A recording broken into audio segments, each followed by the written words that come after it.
Welcome to this week's topic where we're going to talk about building confidence in an environmentally sensitive dog. Now, the first thing you may ask yourself is, well, what do you mean by environmentally sensitive?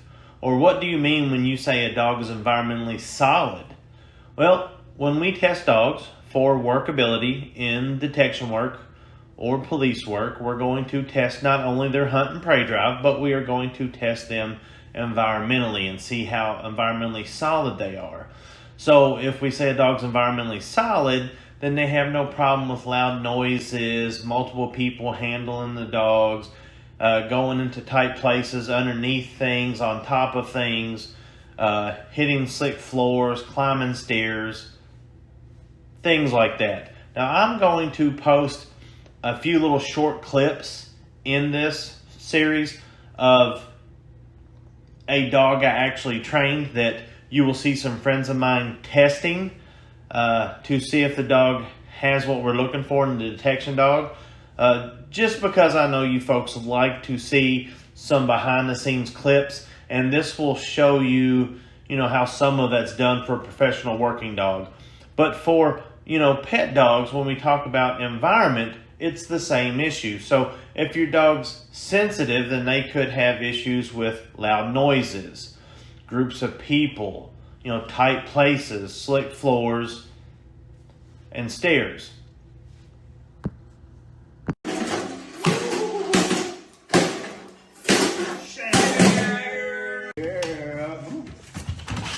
Good. That's a girl. Good. Girl. That's a girl. That's a girl. What do you got?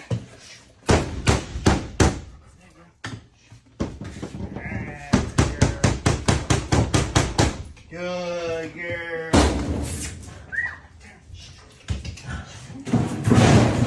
Good girl. That girl.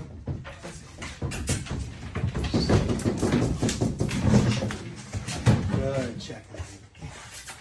Good baby. That girl. Come on, mama. Let's go. Let's go see. It's dark in the room.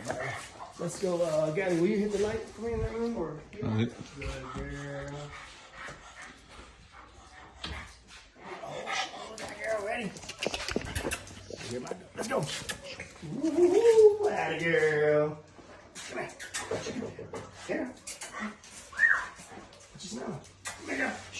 Good girl. That's a girl. Good. Good check. Good check there. She's like, I will not go do that. Come on, girl. Come on, girl. There. There, girl. Come here. There, girl. Ooh, what's it in there? God, she's like, I'm not smelling them both ends. Good checking, girl. Get it, girl. That's my baby. So you may ask yourself, how as a handler do I work with an environmentally sensitive dog? Maybe you're just getting started in scent work to build your dog's confidence, or maybe you've been training for a while and you've entered a few events and your performance has left something to be desired. The first thing you need to do is just understand that we're not going to rush this, so do not rush. And let's set realistic goals. If I had a dog that was struggling to get through level 1 or novice, and we have had a weekend where we had a 50-50 success rate, then realistically, I would set the goal of my dog working through containers or interiors and all the levels, all the elements in that level to where they show me more confidence, they're actively searching, and they're not bothered by what's going on in the background. Next, I'd say look at the dog in front of you and don't compare it to others. This is difficult if you're in a group and you have experienced students. If you have those in your class, or maybe your instructor has a class it has a dog that's NW3, maybe it's master level in AKC, don't compare your dog that's just getting started with those dogs. Your training is going to be a little bit different than their training. Understand that this should be fun for you and for your dog. You are trying to make your dog's life more fulfilling. That should be your end goal. And use your training log. This is very important. With your training log, you're going to take detailed notes. We want to write down what specifically your dog is struggling with. Let's say, for instance, you're at your first trial. I'll give an example where I was judging in South Dakota. It was a very windy day. Containers were inside a pole barn style structure. I remember this dog was a border collie. It was searching containers. The wind picked up. It slammed the sliding door at the end of the building, which was still like 30 feet away from the dog. But it startled the dog so much that the dog shut down. It refused to search. So I would take very detailed notes of this. I would list, the date, the day of the trial, what level, what element, and what happened that led up to my dog not being able to complete the search. Did the dog just shut down? Did the dog attempt to run away? Did the dog refuse to search in confined spaces? Anything the dog does during that trial, I'm going to write in those notes. Even as you progress, always use your training log. This is going to help you when you have an issue. You can look back and see if it's just something that's popped up. Perhaps it's something you've done or you've changed your reward, or maybe you started going somewhere else and started dabbling in another system that's created confusion. But ultimately, anything that's going on with your dog, if issues arise, we can refer back to our training log and see what's going on and develop a game plan to fix things. So now we're going to talk about building confidence utilizing the open top food reward system by BSD. If you follow along on our YouTube channel, our membership, or our Patreon, you watched us start a dog on the BSD open top food reward. Now with this system, value from day one is with odor and knows to source at target odor. It starts everything that we want. And I'm not going to go into all the benefits of using the system, but because we put so many repetitions in with this system, when you put it out in front of the dog, they're going to understand that the game's about to start. They enjoy the game. They have nothing but positive memories associated with these items. So guess what we're going to do? We're going to go back to the shell game.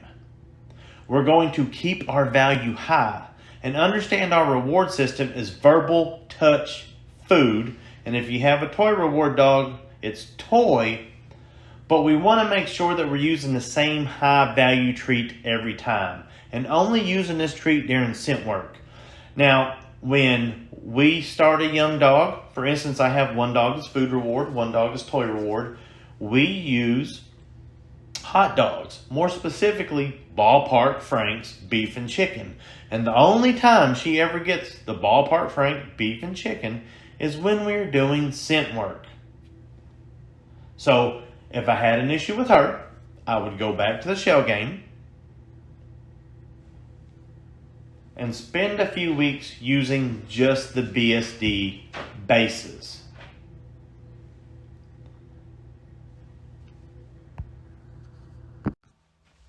Moving forward, we're going to discuss how we use the BSD Open Top Food Reward to build confidence. Slick floors. Start slowly. I know I'm repeating myself, but this is a marathon and not a sprint, so we do not want to rush anything.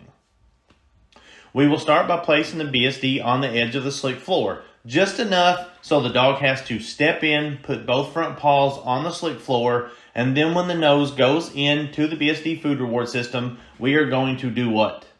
That's right. Remember our reward system. So, verbal, touch, food. Nose goes in to the BSD food reward system. Still knows its source. Yes, we're going to use that verbal marker. Then that food's going to come out. High value food reward. I'm using ballpark franks. My voice is going to change. Yes, yes, yes, yes. It's going to be more pleasant. We're going to jackpot and then pull the dog back. Okay, back to the start line. And here's where the party starts. Good boy, who's a good boy, who's a good girl, had a girl, super girl. And I'm going to party, and I don't worry about what anybody, if anybody's in my training area, sees me. I don't care what people think. At this point, I am channeling my inner Richard Simmons. Yes, I want that type of intensity and fun. Now, I may be dating myself, but if you don't know who he is, go on YouTube. He ruled the 80s and 90s when it came to infomercials, and the guy had an energy that was beyond anybody's energy. So be like Richard. Then as my dog gains confidence, I'm going to slowly extend the bases into the search area. If my dog has sensitivity to people, I'm going to take advantage of the BSD food bases and place them 4 corners around a chair. And I will have somebody that my dog has seen a few times sit into the chair. Once they are working confidently around that individual that my dog is comfortable with, I will have that individual step out and I will get somebody else. Somebody that my dog is less comfortable around.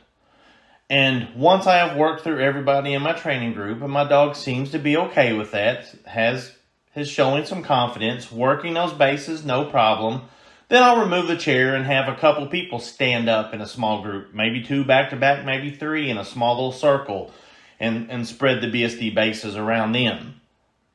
Only after we master that exercise do I take the BSD out into the real world. I like to use city parks. I can go to a city park on a busy day and see almost anything. People exercising, walking dogs, kids playing soccer, people playing pickleball. You name it, it's there. When I arrive at the park, I'm going to start talking. Remember our ritual? I'm going to start talking to my dog. Are you ready? Ready to find it? Who's ready to find it? Pull my dog out. Give them a bite of the treat that I'm going to use. And then do some quick runs on the BSD system like a warm-up. So the dog understands, okay, here I am. I'm going to do scent work. This is what we do. This is enjoyable. Nothing bad's ever happened. We're going to party after they do a few reps, put them up, then take the BSD bases to the outskirts of the park. Maybe it's 30, 40, 50 feet away from everybody, but you're going to have to judge where your dog is confident and where your dog is not confident and start slowly reducing that space as you gain confidence. Tight spaces.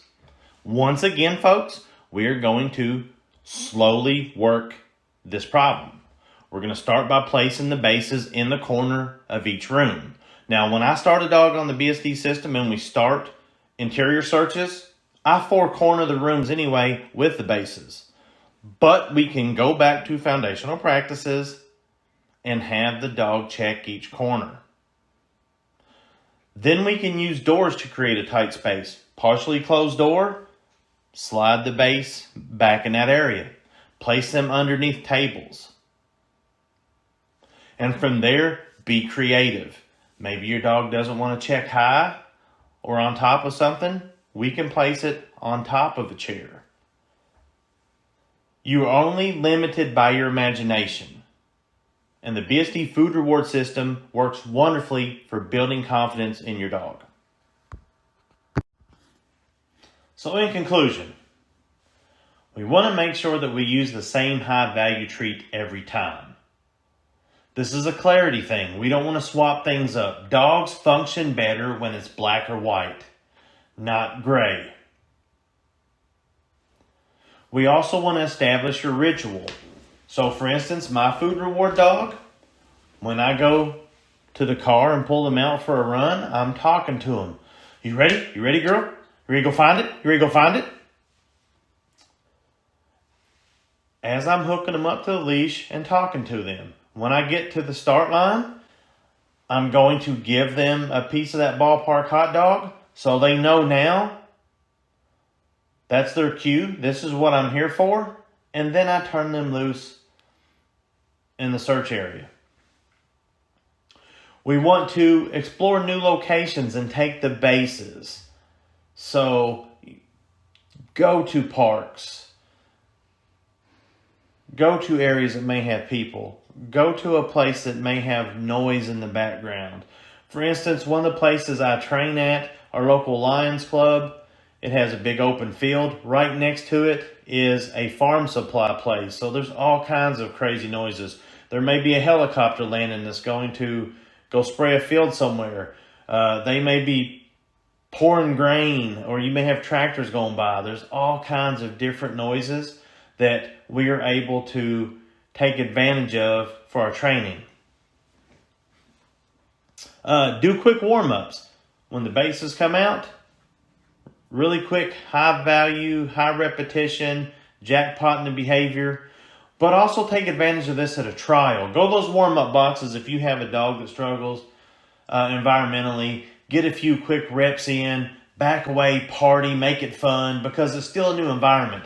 Help them understand that this is just like any other time that you've trained.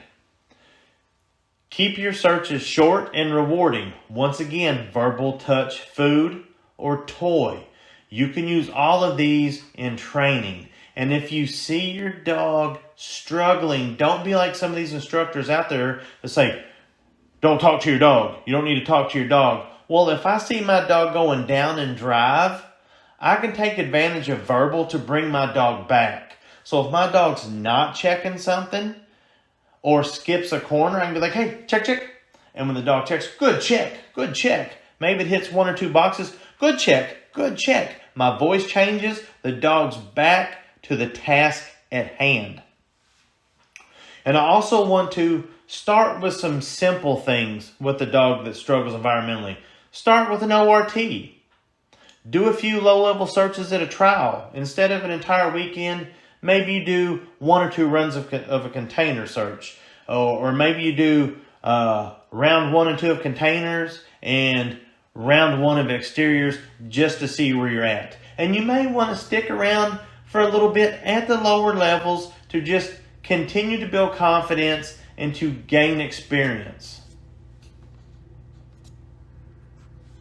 So I hope you enjoyed this lesson. We are going to be covering more and more in detail training with the Canine BSD system as we progress. So stay tuned. And as this gains momentum, we gain followers, we will also be giving away a set of these.